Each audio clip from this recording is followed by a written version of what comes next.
Yep, I think it works.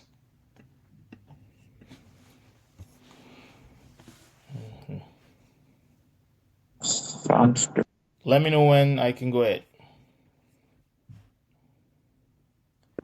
Let's wait another a minute or two, and Awesome. then we can start. Awesome. Cool.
Hey, George.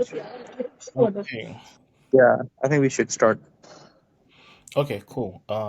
Just trying to see if I can present stuff. Trying to share my screen.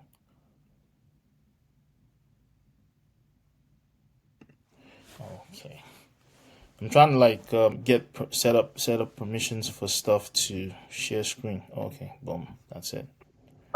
Yeah, yeah. I gave you the permissions to share screen and stuff. Awesome. Yeah. Awesome. Hmm. Okay, let me exit and come back. This has been funny. I'll join back in a It second. says it's a green. It says it's a green room. I'm not sure if. Let me start the meeting. Let's see if that comes up. Let me see. 1 second. Okay, sure.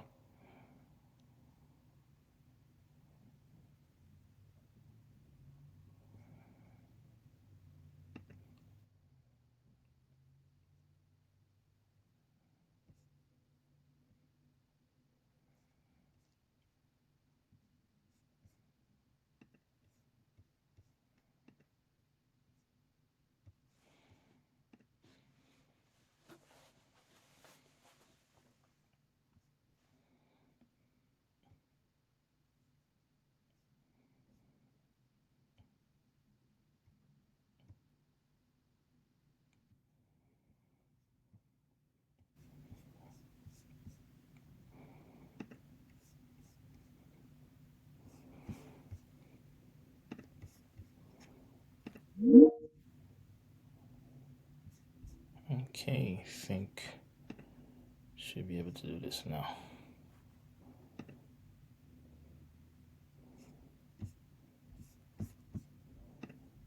So we can see your screen.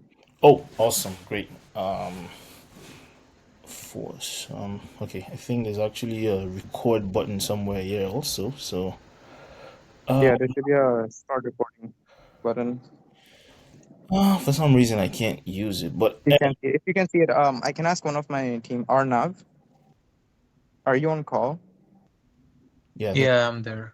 Yeah, Hi. do you think you could do this recording? Let me just check.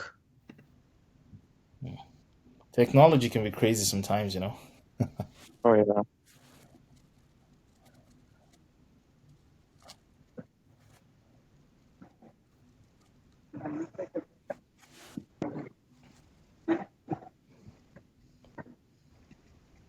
Okay, so it has begun. Oh, Okay, okay, wonderful.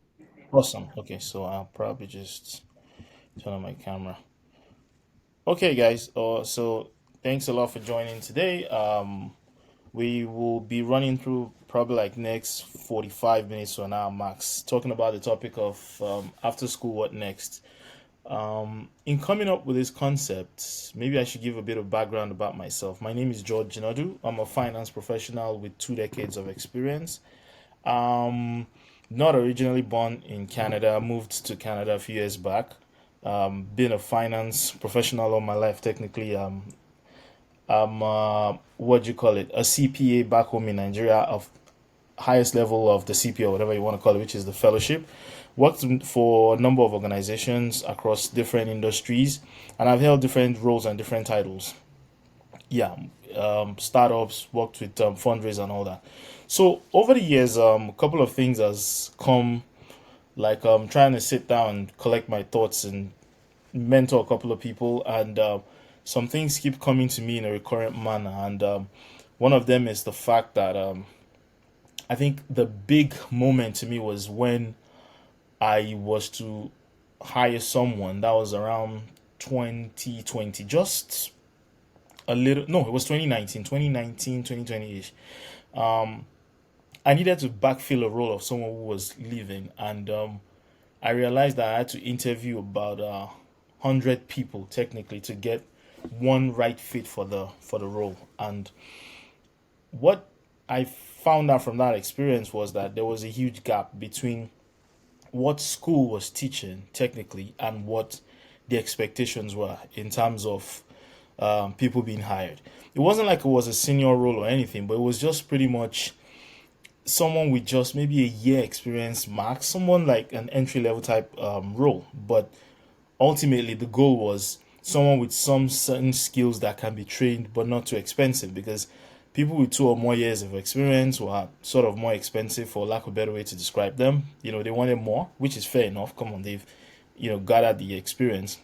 At the same time, the guys that didn't have the experience but had the certificate, the degree and all that, didn't have certain skill set that was required for that role. And we wanted someone like was technically like a plug and play type person. So that dawned on me to say the fact that, man, this is actually a bigger problem than me. So I had a conversation with a couple of friends, and we set up a community called the Finance Business Partners. And from then on, I've been doing a bit of research and trying to understand it better, like why are things the way they are. So today my presentation is going to be as brief as possible, because I like this type of gathering to be like more engaging, because I can prepare a bunch of slides and tell you a bunch of sweet stories, but it might not 100% be that helpful until you ask real questions. So I really appreciate it if we can just make it as interactive as possible. Ask any questions. I don't claim to have all the answers, but I will share my experiences and some of the tips. So let's dive in. So the first thing will be the key areas we'll be talking about today is why do students study after graduation? The next is how to avoid the graduation trap. Third is how to make important life decisions. Conclusion, then questions and answer. So I'll go straight in. The first big question is, why do students struggle after graduation? And there are a couple of reasons from my own research. It might be different from other people's perspective, but this is from my personal experience with dealing with a number of people, and from personal, life experience. The first is, one, lack of clarity and vision. a lot of people don't realize the importance of this, and I say this because I am also guilty of it. I was at the university too, and I remember back in the days in university, the only thing you wanted to do was just be done with school, get your good grades, get your certificate so you can get a good job and make a lot of big bucks, right? There are all those adverts that show you the average pay a university graduate earns, so you're already thinking at the back of your head, like, man, if I can just graduate with good grades and get 6 digit salary or whatever it is, I'm good, like living the life, I'm well taken care of. But people don't really understand that it's university degree is part of a bigger picture. There's something bigger. That's just a phase in the ultimate picture. So, which means that you need to always take a step back and understand that I need to define what the picture will look like for me before I put in the building blocks. It's like you're building a house, the ultimate dream house. This is what you want to look like, but university is just part of the blocks you put in. There are other blocks that needs to come in there. So, in summary, pretty much like you need to like have a vision, define what you really want. The degree is not the end; it's a means to an end by itself. The second thing we'll look at again is lack of knowledge and information. This comes across to me every day, and I mean it's no one's fault. In all fairness, it's not your fault not having as much information as possible. I've had to mentor a couple of people. I have a community, by the way. It's called the Finance Business Partners. It's over about 12,000 members now, and with mentors and people in there and all that. One thing that strikes me is when I speak to people's knowledge are pretty much narrow to what they know. So, for example, if I say, okay, you have an accounting degree, a lot of people probably think the only path is to become a CPA. Maybe, maybe not. But the question is this: people don't really realize that you can build your career on a vertical level or on a horizontal level. What do I mean? One, you can say, okay, hey, I want to be an accountant, rise through the ranks of accounting, become a manager, become a controller, become a director, then ultimately become a CFO. That's a path you can take with it. It comes with certain skill set required, certain education and knowledge. Or you can decide to say, hey, I don't really care about that, ladder. I want to go a different way. I want to be a blockchain accounting expert. I want to be an expert in artificial intelligence. I want to be a transformation finance professional. I want to be an analyst, whatever it is. But the bottom line is you need to have as much information as possible about what are the opportunities available, what are the options there. So that's one of the biggest challenges a lot of people have regarding, how to fit into the job market. Then ultimately one of the things I always tell people is this: yes, in as much as this is what you dream of, you also need to feel the pulse. What's out there in the market? What are people looking for? You can become a CPA and maybe you have 1,001 CPAs already. So it might make it more difficult. But what if you can add some extra edge by gaining some skills and expertise in a particular field? Like I just mentioned, for example, on a personal note, this year I've been learning more about blockchain accounting. Crypto, everyone talks about crypto, blockchain, but it's a different animal. I can tell you for free, it's a different ball game entirely. I've been doing accounting and finance for 2 decades, and I tell you for free, this is totally strange to me as a person. And I've been a CFO, so I understand the high level. But when it comes to some part of it, I'm still at that learning phase. So the bottom line there is you need as much information as possible to be able to make the right decision. Then the next thing we're going to look out for is lack of guidance. So one of the fact that, and I'm sure we all fall into this category, most of us chose the degree we're doing today is either we have an uncle who studied accounting or business or engineering, or our parents want us to go this route, or our peers are doing it, so that's what we know, or whatever it is. We are mostly influenced by whatever is happening around us at that moment, like to decide, okay, what career paths do I go into? But the painful part with that is sometimes things change, but we don't know. So, for example, I graduated about 2 decades ago, and whatever I was doing then was the in thing. It would be wrong for me to tell you, oh, okay, this is the path I followed, So you need to follow exactly the same path, without really modifying it to make it suitable to what it is today.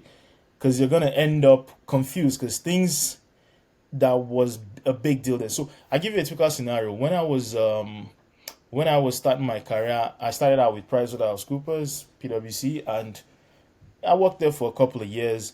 Then I moved to a different company. The organization I moved to had a role called management accounting. Today, I don't think anyone understands what management accountants do. Pretty much, management accountants today are called finance business partners. In fact, they're split into multiple roles. Now you have people into what you call FP&A, financial planning and analysis. You have people who are called data analysis. Yeah, yeah, right. You heard me. Back then, data analysis used to be under the role of a management accountant. But now those functions have been split into skill set that people can like double click further and understand it better because now you now have tools like Power BI and doing what one person used to be a superstar back in the days. So a lot has changed, but the principles are still the same, and we'll get to that point. So it's very important to like get guidance. The next is lack of skills. This is also big. Um, I dare say that the University of Education of today is not necessarily fully equipping you with what you need to fit into the real world of today. Now, it's not the fault of the university, it's not your fault. But the reality is this, and this is how I look at it. Who are the buyers of the skills, of the products of the universities? Is the employers, the companies, the TD banks, the Manulife, the Microsofts, the Googles, right? But the challenge in there, or the real gap, is these guys want a certain skill set, certain people with certain skill set and certain expertise, but they're not the ones teaching in schools. They don't really, most of them don't really commit enough time to go to those schools to actually show that, hey, this is the kind of raw materials we want, because the output of every university is pretty much a raw material for every organization. Because once you're done with school, you get a job at a company, they retrain you and introduce you to their culture, and you start your life from there. So you technically like the inputs to those organizations while you're an output of the university.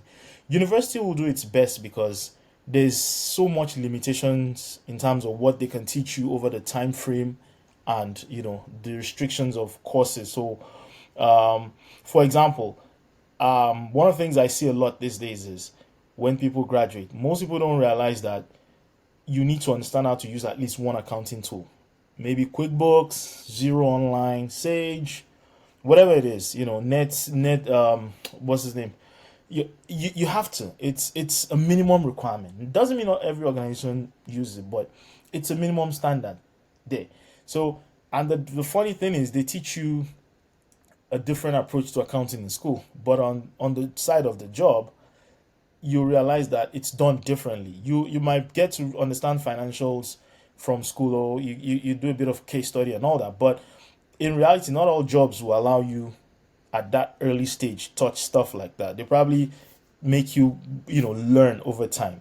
Doesn't mean they won't teach you. You definitely be taught. No one will just jump, throw you out there and say, okay, go figure it out. No, there will be people that will guide you through the process. But I'm just trying to emphasize the fact that there are certain skill set required that you may not necessarily have. However, school equips you. It's just that like, there's that disconnect. Because one of the things I will tell everybody today, that one of the things I learned from going to the university is how to do research. How to research, how to be disciplined. Because there's nowhere you work today that discipline is not part of it. And discipline is as simple as knowing, oh, okay, this paper is due by this day. We have an exam this day. I need to study. You pick up those habits from school, and believe me, they will be with you for the rest of your life. You know. Then the next thing we'll look up for is lack of experience. So, when I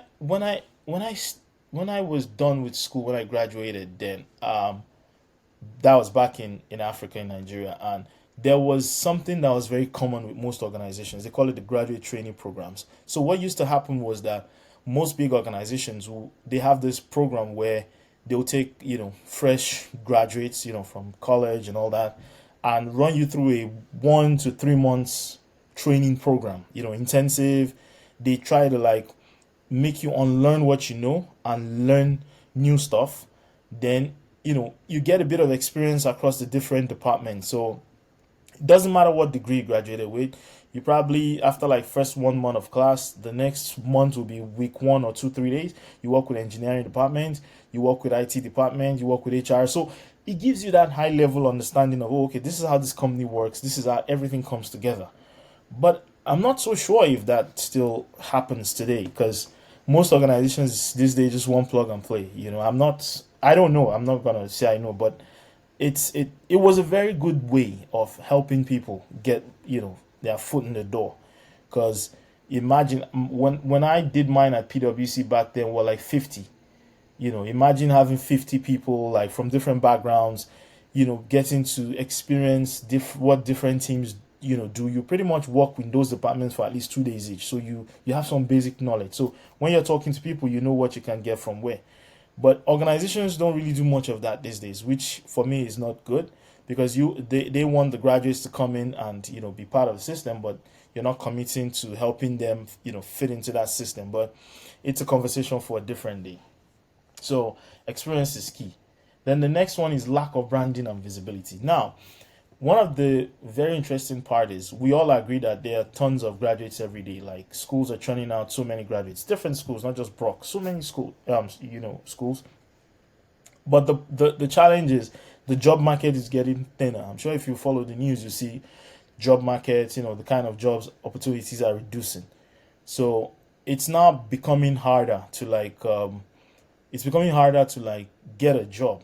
That's the simplest way to put it, because economy and all that. So, but a lot of students don't realize that you need to have your personal brand. Your brand doesn't have to be some crazy or anything. It's just who you are. Like, how do you let people know who you are? So, for example, if you check LinkedIn today, LinkedIn is the biggest professional platform. Look for any job. By the time you check, maybe 12 hours later, you see 100 applications, 200 applications, and if they only need one person, the question is, I mean, let's be practical with ourselves. There's no recruiter that's going to go through 100 resumes. No way, I guarantee you, for free. Not even 200. So they probably filter through the first 10 or 15 resumes they get, and boom, once they get the five they want to select for the next phase, which is the interview phase, they're done. Then the rest of the people, they just say, okay, sorry, we don't know you. So you need a brand and you need some form of visibility. Then the next one, which is last but not the least on that, okay, I think that was the last one. So we'll move straight to how to avoid this reality, because whether you like it or not, this is what you're going to face by the time you're done with school. So, but the question is it a disaster or is it a blip? Is it something we can quickly fix before you get to that point? And fortunately, a lot of you are probably at your final, so you are inching close to entering the job market. So these are a few steps, 7 or 8 steps that I teach people every day. I talk to them about, and this has always worked. So there may be other things that can be added and removed, but I don't want to clog you with too much information, so I will restrict it to this. So, but they are very basic and things that you can start doing immediately. The first one is you need to determine your goals. Figure out what you want in life, 5 years, 10 years. Avoid focusing on short-term goals, but rather medium to long-term goals. This is very key. So determining a goal is like defining where you're going. You have to know where you want to go before you can determine the best mode of transportation to get there, or who you want to get there with. Is it the GO train, or do you need to take Uber, or whatever it is? But you need to have a goal, like a long-term goal. Remember that whatever you're doing right now is a part of a bigger picture in your life. If your ultimate goal is to become a CFO in 10, 20, 30 years time, or you want to be a billionaire, whatever it is, you need to be very specific, in terms of what your goals are. The second thing is you need to research different options. Now, a mentor once told me a long time ago that the more information you have about options, the better the quality of your decisions. And that's the truth. If you don't know what's out there, how do you even decide what to choose from? You're just going to be, oh, okay, whatever your peers are saying, whatever everybody's saying, that's what I want to do. But there's a lot of things happening that, it's different. Like I use myself as an example. For example, right now, artificial intelligence is taking over everything. I attended a seminar sometime like a month ago or thereabout, and I saw one CPA, like me, and he was talking about no matter what happens, AI can never replace accountant. And I'm like, no, this guy is passing the wrong information, because Like it or not, AI is already replacing accountants. If you have the time, study accounting automation, then you understand that AI is. For example, you now have tools like Dext or HubDoc that's integrated into your accounting tool that once someone does an expense request, it can get automatically posted into the accounting system. So what that does is, or you even have automations in terms of sending out invoices on specific dates that you can send it, set it as a recurring tool. So those are technically replacing some roles. Like for example, if someone's job is accounts receivable officer, accounts payable officer, if you probably need a whole team to do that in the past, you don't need that anymore. You probably need one or two people, and it's a gradual process. It's graduating towards that point that 5-10 years from now, a lot of roles in the accounting function may not exist anymore.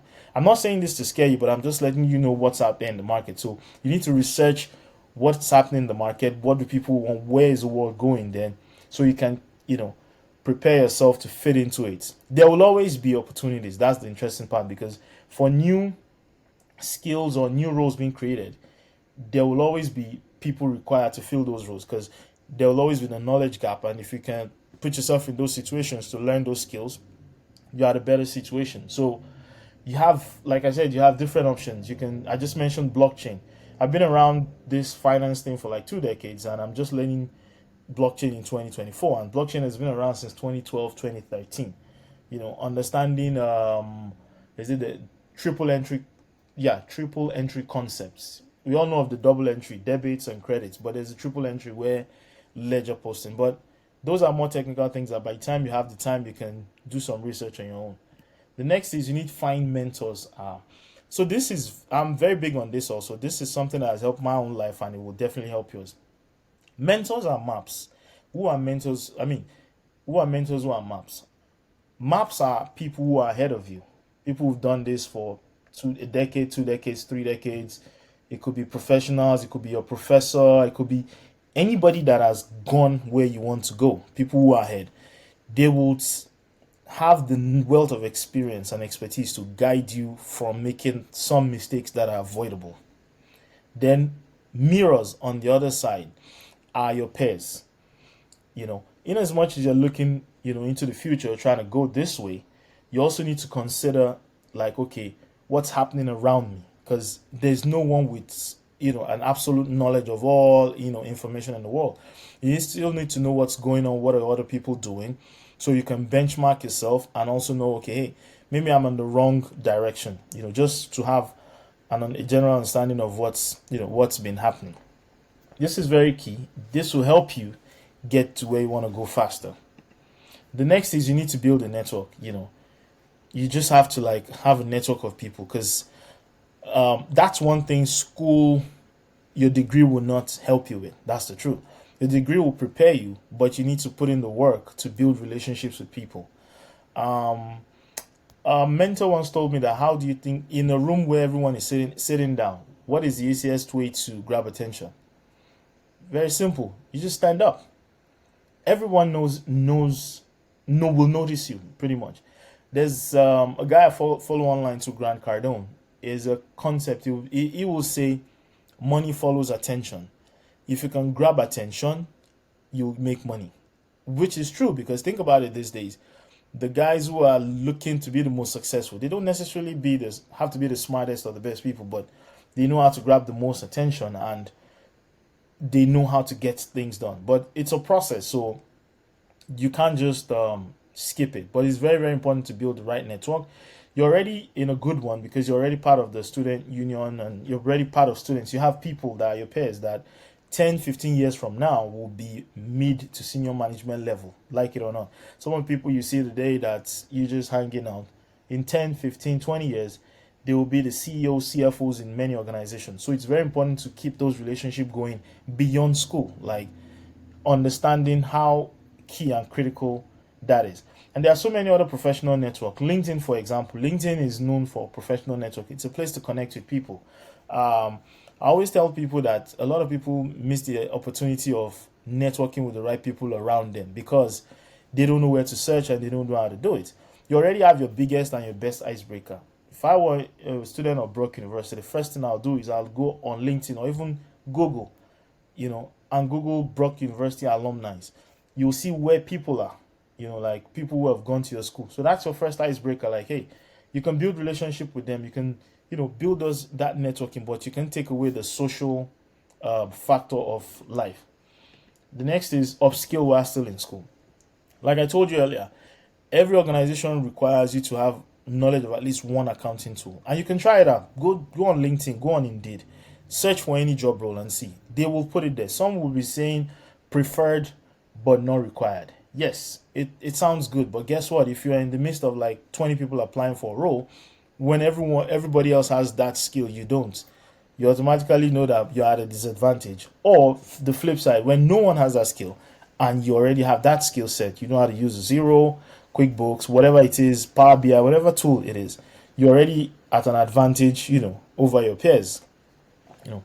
The next is look for internship opportunities. This is what this does for you is, one, it gives you a chance to put a foot in the door, like to really experience what work is.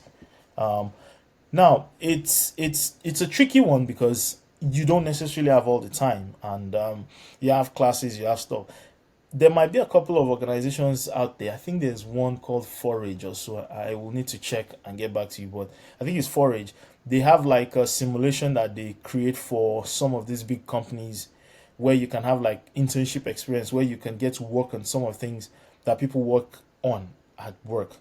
I think it's the Forage or something like that. We'll check. Or is it the Forge? I can't remember. So if you get the opportunity to do this, it will really go a long way for you, because not only are you, if you're lucky, you get paid. Not only are you making money, you are building your skill set. So when you go for interviews or whatever it is after school, you have what it takes. You're not just telling them in an abstract manner. You're talking real life scenario. And like it or not, it makes you stand out above a lot of folks. I've seen it happen so many times, so I can tell you for free. Because most times what recruiters do is they filter through resumes and select a couple of people. Then from there, they look at certain things on the profile. Okay, because remember, everybody wants what is so-called the best, not necessarily the best. Resumes don't always tell the right stories, but it tells a story about you. So whatever you can do to give yourself this edge, get those opportunities, it would be advisable. Then the last but not the least is start preparation early. You don't need to wait till you graduate before you do some of these things. You can start today, you can start Monday. It's a process. Like I said, it's part of a bigger picture. It's part of a bigger picture of your goal, your vision, your life journey. So just remember that you are on a mission to get somewhere, and for being on a mission to get somewhere, you need to like start early and start plugging in that information early. So I added a quick slide to it in terms of making decision making. Now this, I'll run through this real quick because it's just my own process of how I make decisions. It's like a few steps to it. There's emotional decision and there's logical decision. Emotional is, like I said, your parents want you to do this, or you hear people, I love finance, I love this, I love that. But there's also the logical decision where they will say, okay, you do what you don't like doing so that you can either make enough money or get enough time to be able to do what you love doing.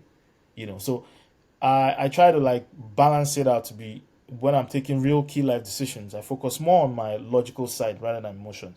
So the first step is what? Identify the decision to be made. What is the decision? Are you trying to set a long-term goal? Are you trying to network? Are you trying to acquire a certain skill? Whatever it is, define what the decision is.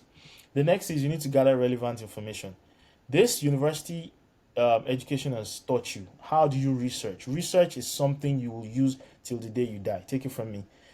And that, I know professors are very good at making you with that term. So those annoying papers that you need to do, assignments and stuff, take it from me. They're preparing you to be smarter and some better individuals in the future.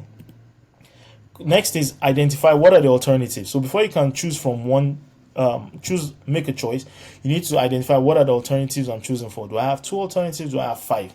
So I need to identify, be specific. Do I want to be an accountant, or am I doing accounting because of my parents? I need to pivot into engineering. Do I want to be an entrepreneur? Do I want to look for a job? Do I want to work in an NGO? Do I want to work in blockchain? So you need to identify what are the possible options that are available to you. Then the next one is you choose among the logical alternatives. So, okay, hey, I want to play basketball. I love basketball, but my knees are bad. So logically, it's impossible for me to play basketball because but it's an emotional decision. I love watching Stephen Curry, and all that. I love watching the Canadian team, though they lost. I was pained, but you know, I love those stuff, but logically, it's not possible for me. Same thing. Oh, you want to be a pro bono accountant, but you got bills to pay. Like you got to ask yourself, do I really want? Is that the best thing for me to do? So you need to choose among the logical alternatives, then take action. The most important part of taking action is you need to commit. You will make mistakes. It's part of life. Don't dwell on it. Most people you see successful today, they are not necessarily successful. They've made so many mistakes. I follow Elon Musk a lot, and if you follow his story of how he's been trying to get to space with his what do you call it, rockets, you know how many of those rockets has crashed. If you even know his story about when he left PayPal, tried to like build Tesla and all that, where he spent his last money. So most people fail to get to the top. So you just have to keep trying. But you must take action first, then make corrections as may be. So guys, I will leave it at that, so because I want to leave room for some questions. But one thing that I will give you is this image right here. This image right here tells you the story of life.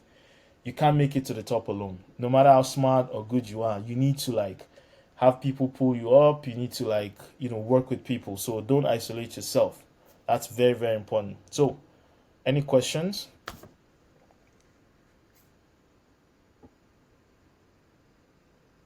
Feel free to ask any questions or anything.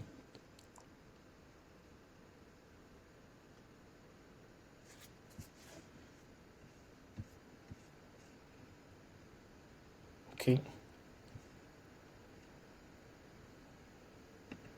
So if there are no questions, I'll leave you with this final note, and this is what Oh, drives. George, I actually have a question. Oh, okay. Go ahead. Feel free.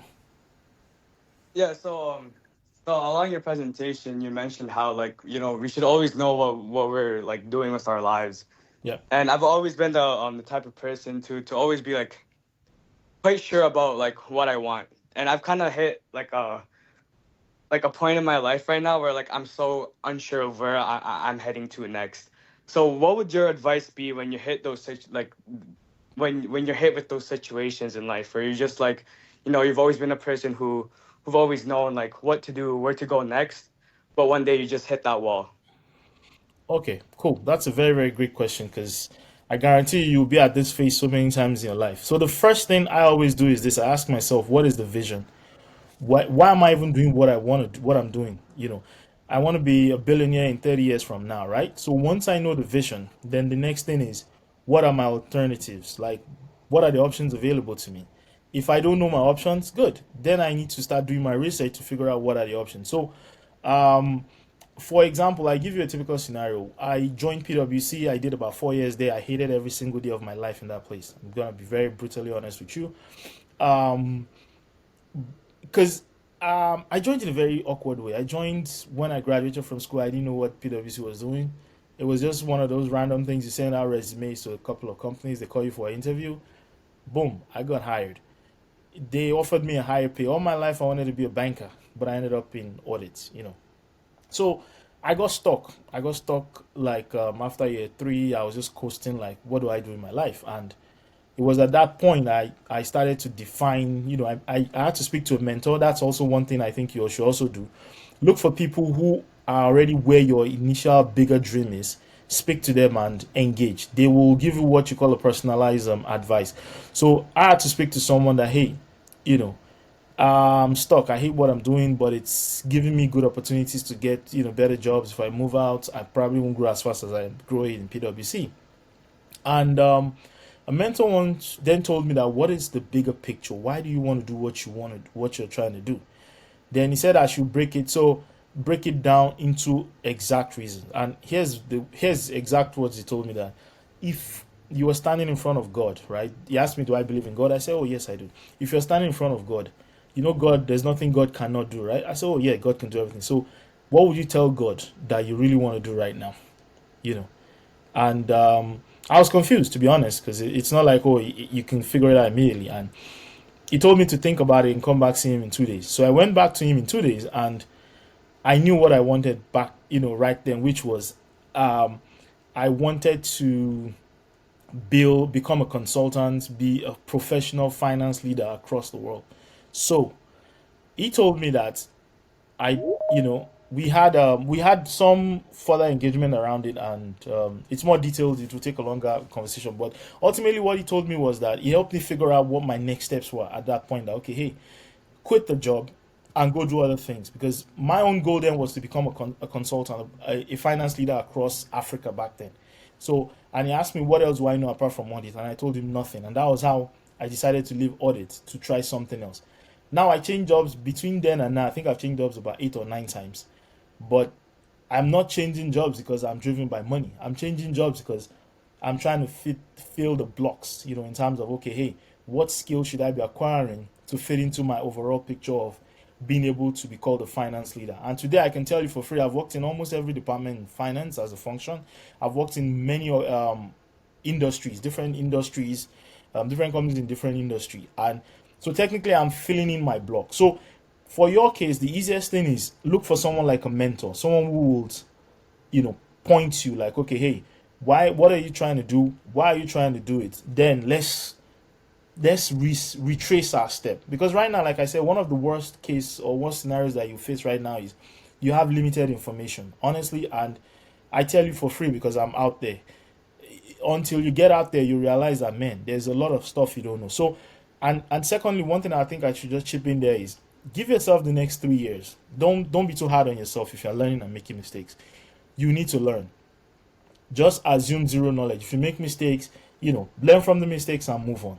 So, but if you're stuck, first thing is find someone to have that one-on-one conversation with. We can have a separate session. You and I, you can reach out. We can talk about it better. But it's normal. You're gonna be stuck so many times in your career, and I can tell you for free. There's always That's where the importance of maps and mirror maps, and that's why I use the word maps.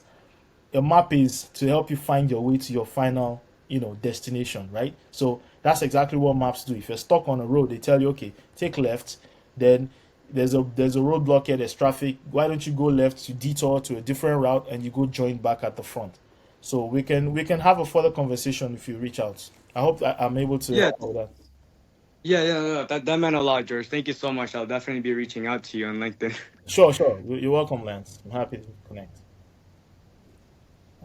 I think, okay, I think some people put some questions in the chat. I don't know. Besides forage, what other ways would you suggest going about gaining relevance and experience? So one of the things, in terms of gaining relevant experience, that I think a lot of people underrate is the option of reaching out to people, and that's why the biggest advice I give everybody is these days: you need to network, you need to meet people. Forget LinkedIn. It's nice to connect. It's like social media, but you need to take it a step further. Like figure out how to meet real people and let them know who you are internally. So um, I give you a typical scenario. When I moved to Canada, before I got my first job, I sent out 120 applications and I got my first job. Now, it's crazy because before then, the last time I sent out a resume, get this, as awkward as this might sound, was when I joined PwC. Afterwards, I never sent a single resume. I always got the job before I sent the resume, because I knew the importance of networking.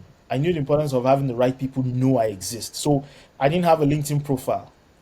I had a LinkedIn presence and I had a physical presence. I used to attend events, I used to attend seminars, I used to reach out to people and have coffee chats with them. Hey man, I'm interested in this. Do you have 5, 10 minutes? Doesn't mean you reach out to 10 people, all 10 will respond to you. Out of 10, you probably will get two or three. All you need is one good one, and you'll be pointed in the right direction. And rule is never be afraid of asking. Ask. The worst case they'll say is no, or the worst case is people will ignore you. That's part of life.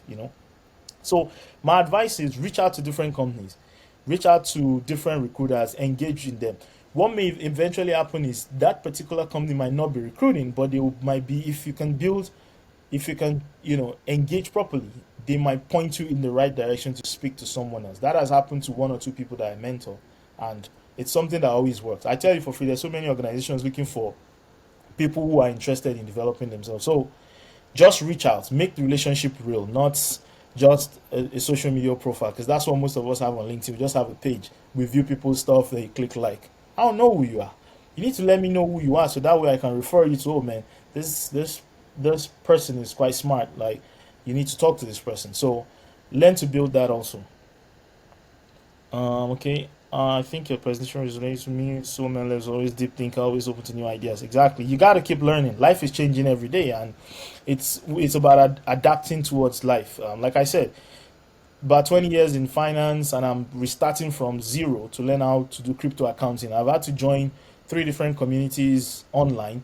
I'm having what you call a coffee chat with someone next week who is in Singapore.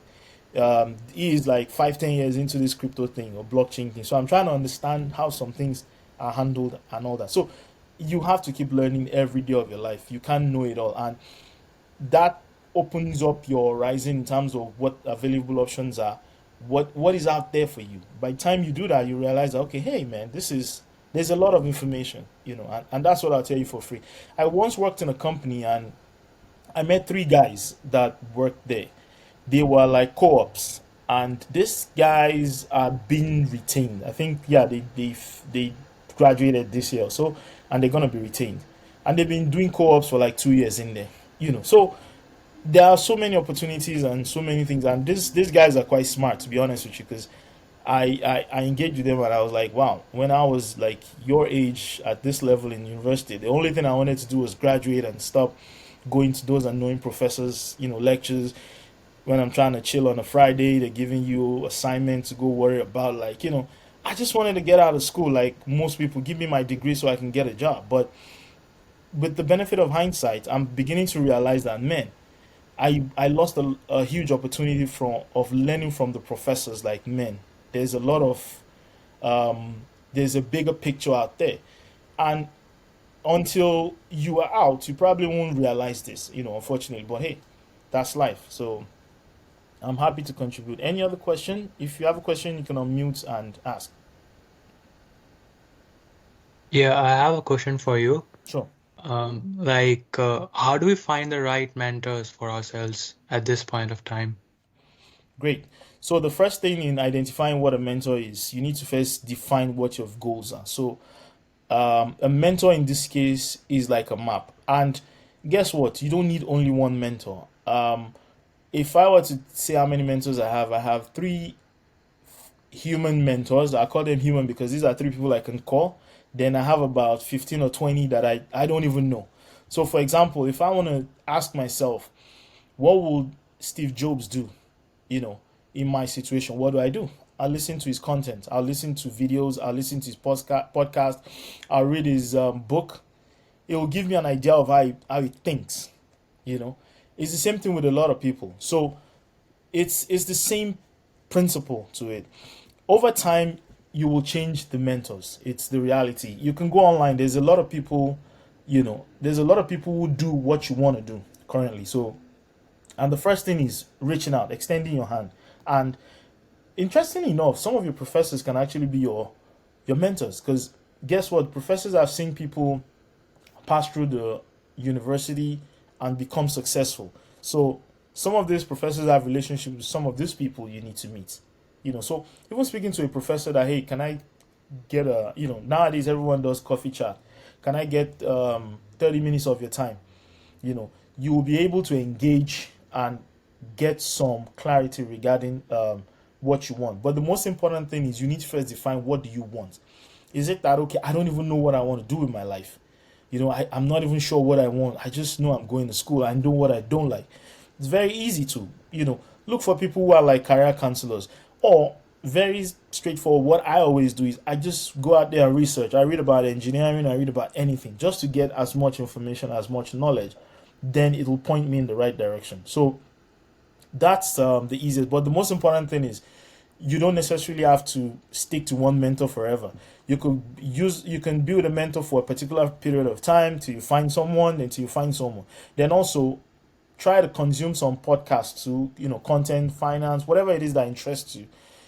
It'll give you an idea of what people talk about and how people talk about. I talk like this because I like to shoot straight from my heart. I don't like to like keep stuff. There are people who talk differently. So from listening to me, you probably have a fair idea. Okay, this is the kind of person this individual is, and is this the kind of information I want and all that. So mentors are everywhere. Just try it out. The most important part is define where you want to go and look for people who are already there and ask questions. Not all of them will respond to you, I'll tell you for free, but all you need is just one or two to respond. And the rule is never give up. Keep going until you get what you want. Yeah. Yeah, thanks for your answer. And I have just one question more. Sure. Like, does work-life balance really exist? Or because we have heard successful people, like you told about Elon Musk, I have also heard his interviews that he just sleeps like maybe 5 to 6 hours a day, and then he's always at his factories, he's doing work. So work-life balance just exist for people like those, or it's just a myth? So reality about work-life balance is your responsibility. That's the reality. First of all, you need to understand the purpose of a job or a business. And a company is employing you to help fill a gap. So to fill a gap so they can be okay that that gap is filled. It is not the responsibility of the business or the company to balance your life or work for you. That's the honest truth. Canada is one very interesting and exciting place which I like because most people don't bug you after work. So if it's 9 to 5, most people here after 5 o'clock you don't work. There's so many countries. It's not always like that in the U.S. It's not always like that in many Asian countries, Africa, and all that. So ultimately it's your responsibility and business to make to create what you call work life balance, and I think that's one of the things that you'll find out after school. No one will do it for you. No one. It's not anybody's responsibility. If you ask Elon Musk, he'll tell you that his work life is balanced because that's the only thing he wants to do. He wants to change the world. He wants to make such a crazy impact that no one can catch him, and it comes at a price. It comes at a cost, but you ultimately like you will figure it out. That's what I'll tell you. But it's just know that it's your responsibility to make it happen. No company will no company. Brutally honest, no one cares about your life. Let me put it that way. They only care about do the work and do it very well. Because the moment you start to mess up, you'll probably be told that you'll soon be fired. They put you in a performance improvement plan, and if you don't catch up, they replace you. It's that simple. I mean, it's not the company's job anyway. That's why you have a contract. Always remember, when you're hired, you are given a contract.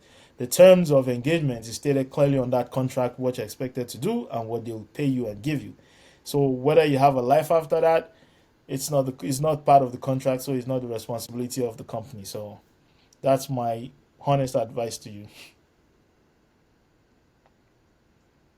Thank you. Thanks a lot for your answers. No problem. Anyone with a question can unmute.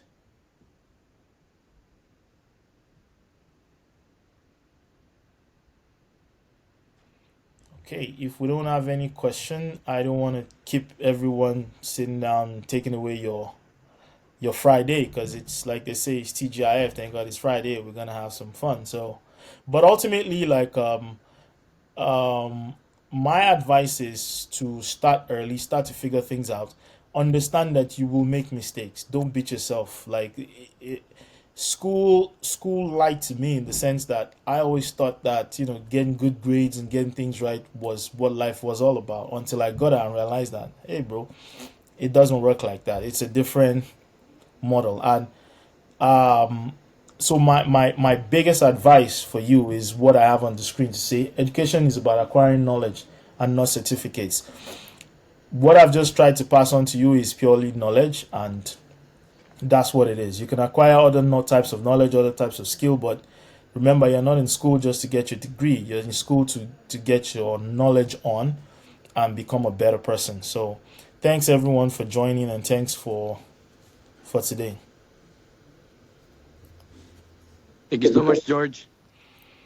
Thanks, Lance.